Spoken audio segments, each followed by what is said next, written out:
بين الجمعة والثلاثاء الأخيرين وبعد عملية اعتداء بالسلاح الأبيض تهتدي المصلحة الولائية للشرطة القضائية بفاس إلى أحد المشتبه فيهم، والذي اعترف بشركائه الذين تم حجز مبالغ مالية بحوزتهم وكذا أسلحة حادة بمحل بطريق إموزدار على بعد 25 كيلومتر عن فاس. عمليتين وبالنظر لطبيعتهما وخلال أسبوع مكنت من جمع أهم خيوط النازلة والتي تزامنت مع شكايات لعدة ضحايا.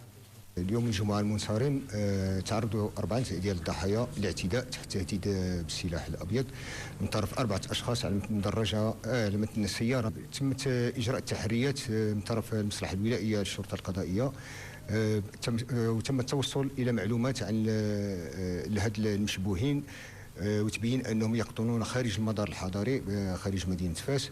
ويوم الثلاثاء صباح الثلاثاء حوالي الساعة 6 صباحا قاموا كذلك بالاعتداء على 4 ضحايا وسلبوهم هواتف نقالة ومبالغ مالية. وضمن المحجوزات سيارتين إحداهما اهتدت المصالح الأمنية إلى مصدرها حيث سرقت من طنجة، وبانتظار استكمال وقائع البحث تحت إشراف النيابة العامة سيتم تقديم المشتبه فيهم إلى العدالة لتقول كلمتها في الموضوع.